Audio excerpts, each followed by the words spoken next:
আমি এই বিফের শিক কাবাবটা প্রথমবার ট্রাই করেছি। প্রথমবারে অসম্ভব মজার হয়েছিল, তাই ভাবলাম আপনাদের সাথেও শেয়ার করি। এজন্য প্রথমে একটা বড় পেঁয়াজ আমি চপ করে নিয়েছি এভাবে। চপ করে নেওয়ার পরে ভালোভাবে পেঁয়াজটা ছাড়াই আমি এর ভিতরে যত পানি আছে একটা কাপড়ে নিয়ে শুষে ফেলাই দেব। এটা অবশ্যই এই পার্টটা করবেন, কারণ পেঁয়াজের মধ্যে পানি থাকলে শিক কাবাব কখনোই ভালো হবে না। শিক কাবাব ভালো হওয়ার জন্য এটা খুবই গুরুত্বপূর্ণ পার্ট। তারপরে ভালোভাবে মুছে নিয়ে আমি ধনিয়া পাতাও চপ করে নিব, নিয়ে ধনিয়া পাতা আর পেঁয়াজ একটা পাত্রে নিয়ে নিব। আমি আর শিক কাবাবের জন্য যে মাংসটা ব্যবহার করছি এটা 500 গ্রামের, ওয়ালমার্ট বা ফ্রেশকো যে কোনো জায়গায় পেয়ে যাবেন।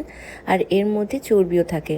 এখন শিক কাবাব বানাতে গেলে যেটা গুরুত্বপূর্ণ টিপস, এর মধ্যে চর্বিওয়ালা মাংস অবশ্যই নেবেন, যেন মাংসের সাথে 20% ফ্যাট থাকে। ফ্যাট না থাকলেও অবশ্যই একটা ট্রিক্স আপনাদের সাথে আমি শেয়ার করে দেব। এরপর মাংসটা ভালোভাবে টিস্যু দিয়ে মুছে আমি আগে থেকে করে রাখা পেঁয়াজ এবং ধনিয়া পাতা কুচির মধ্যে মাংসটা দিয়ে দিব। 1 চামচের মতো আদা রসুন পেস্ট, 1 চামচ ধনিয়া গুঁড়া, 1 চামচ জিরা গুঁড়া, 1 চামচ গরম মশলা গুঁড়া, 1 চামচ মরিচ গুঁড়া, chilli flakes, black pepper half চামচের মতো, একটু বেকিং সোডা আর স্বাদ মতো লবণ দিয়ে 1 ফালি লেবুর রস দিয়ে দিব। আপনারা এখানে বেকিং সোডার পরিবর্তে মিট টেন্ডারাইজিং পাউডার কিংবা পেঁপের খোসা বাটা ব্যবহার করতে পারেন। আমার কাছে ছিল না, তাই বেকিং সোডাই ব্যবহার করেছি। ওকে, তো একটা ডিম ফ্যাটাই নিয়ে আমি এটা প্রয়োজন মতো ব্যবহার করব, যেন স্টিকিনেসটা বজায় থাকে কাবাবের, এটা বেশি ল্যাটকা না হয়ে যায়।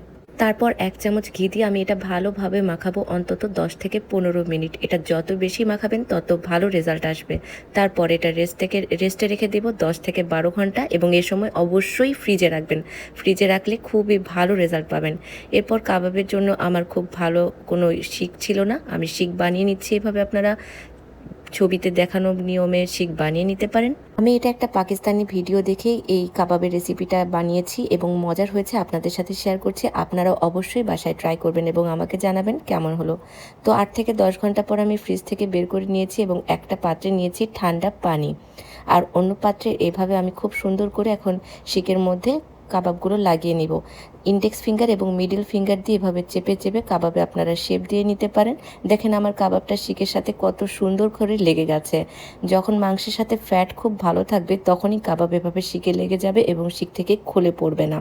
আচ্ছা, আমি কাবাবে যে গরম মশলা ব্যবহার করেছি সেটা আস্ত গরম মশলা পাটায় গুঁড়ো করে নিয়েছি, তারপরে সেটা ব্যবহার করেছি। কারণ কাবাবের মধ্যে বেশি মশলা যায় না, খুব কম মশলা থাকার জন্য পাটায় আস্ত গরম মশলা গুঁড়া করে নিলে সেটার ফ্লেভারটা খুব ভালো পাওয়া যায়।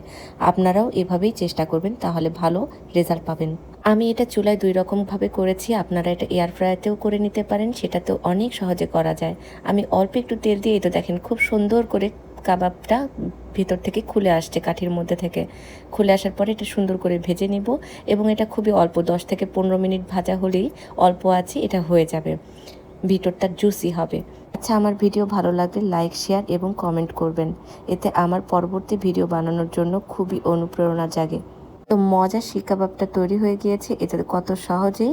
আর একটা উপায় আমি দেখাবো, এভাবে আবারও ভালোভাবে স্টিকে লাগিয়ে নিয়ে আপনারা চুলার মধ্যে দিয়ে দিতে পারেন। গ্যাসের চুলা হলে সবচাইতে ভালো হয়, আগুনে পুড়ায় নিতে পারেন। আর দেখেন আমি কিছুক্ষণ পরেও ভিডিও নিয়েছি, এর ভিতরে ফ্যাট থাকবে যেটা, সেটা দিয়ে এটা খুব সুন্দর রান্না হবে।